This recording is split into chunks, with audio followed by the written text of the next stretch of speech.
حالات میں بدل گئے، کھیتیاں سوکھ کر کے تباہ ہو گئی، نہریں خشک ہو گئی، کوئی انسان نظر نہیں آتا، پھول تھے، بلبل تھی، چڑیوں کی چہکتی درخت تھے، آج کچھ بھی نہیں، سناٹا ہے، سنسان ہے، سب تباہی ہی تباہی ہے۔ میرے مولا آخر 3 سال کے عرصے میں کیا ہو گیا کہ یہ بستی اجڑ کر کے تباہ ہو گئی؟ جواب آیا عیسیٰ، یہ بستی کے لوگ بڑے نیک تھے، عبادت گزار تھے، اللہ سے محبت کرنے والے تھے، ان کا کوئی قصور نہ تھا، البتہ اس بستی کے اندر ایک بے نمازی آیا اور اس نے قدم رکھا اور ان کی نہر سے پانی پی لیا۔ اس بے نمازی کی نحوست کی وجہ سے اللہ نے نہروں کو خشک کر دیا، نہریں خشک ہوئی تو درخت بھی سوکھ گئے، کھیتیاں بھی سوکھ گئی، جب کھیتیاں سوکھ گئی تو لوگ مکان چھوڑ چھوڑ کر جانے لگے اور پھر یہ ویران ہو گیا، یہ کھنڈرات ہو گیا۔ مجھے بتاؤ اگر کسی بستی کے اندر ایک بے نمازی آئے تو وہ بستی کھنڈرات میں بدل جاتی ہے۔ جس بستی کے اندر پورے کے پوری بستی بے نمازی ہو، تمام کے تمام لوگ بے نمازی ہو، ان کے گھر میں برکت کیسے ہوگی؟ وہ راحت کی سانس کیسے لیں گے؟ وہ اطمینان کی سانس کیسے لیں گے؟ آپ سوچتے ہوں گے پھر ہمارے گھر کھنڈرات میں کیوں نہیں بدل جاتے، ہم لوگ اتنے تباہ کیوں نہیں ہو جاتے؟ سن لو ایک ظاہری پریشانی ہے، وہ پریشانی جو ہے دکھتی ہے تو لوگ مدد کرتے ہیں، ایک باطنی پریشانی ہے، وہ دکھتی ہے تو کوئی مدد نہیں کر پاتا۔ آپ کو پتا ہے اللہ کے رسول صلی اللہ علیہ وسلم نے فرمایا میرا جی چاہتا ہے کسی کو کہوں کہ اذان پڑھے، کسی سے کہوں کہ نماز پڑھا دے اور میں بستی کے اندر نکل جاؤں، ان لوگوں کے گھروں کو آگ لگا دوں جس گھر کے لوگ مسجد میں نماز پڑھنے کے لیے نہیں آئے، میں ان کے گھروں کو آگ لگانا چاہتا ہوں۔ آپ جانتے ہیں اس حدیث کو آپ سن کر کے گزر جاتے ہیں کہ آقا نے تو صرف چاہا ہے، آگ کو نہیں لگائی۔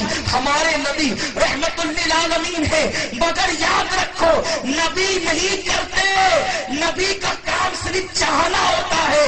ماں عائشہ فرماتی ہے میں دیکھتی ہوں کہ اللہ نبی کی چاہت کو پورا کرنے میں بہت جلدی کرتا ہے۔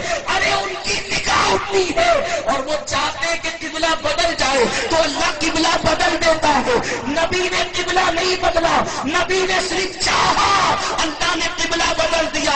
خدا کا حکم ہے بیت المقدس قبلہ ہوگا، نبی کی چاہت ہے کہ کعبہ قبلہ ہوگا، تو اللہ نے نبی کی چاہت پر اپنے حکم کو تبدیل فرما دیا۔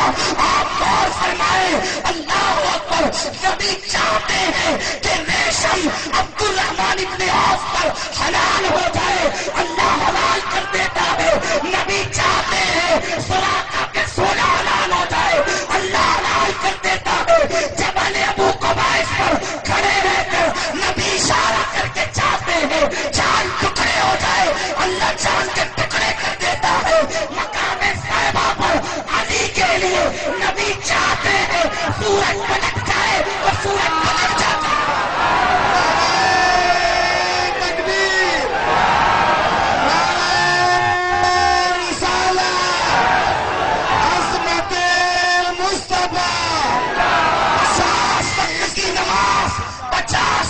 نماز خدا دیتا ہے، نبی چاہتے ہیں 5 وقت ہو جائے تو اللہ 5 وقت کر دیتا ہے۔ ایک مرتبہ خدا جبریل کو بھیج کر نبی کو خدا اپنی بارگاہ میں بلاتا ہے ایک مرتبہ، اور وہ چاہتے ہیں تو اپنی مرضی سے 9 مرتبہ چلے جاتے ہیں۔ ان کی چاہت ان کا خدا پورا کرنے میں بہت جلدی کرتا ہے، صرف وہ چاہتے ہیں، وہ کرتے نہیں ہیں۔ وہ کرے تو بہت بڑی بات ہے، وہ صرف چاہتے ہیں، ان کا چاہنا بہت کچھ ہے، ان کی چاہت بہت کچھ ہے۔ اب آقا نے گھروں میں آگ نہیں لگائی، آقا فرماتے میں چاہتا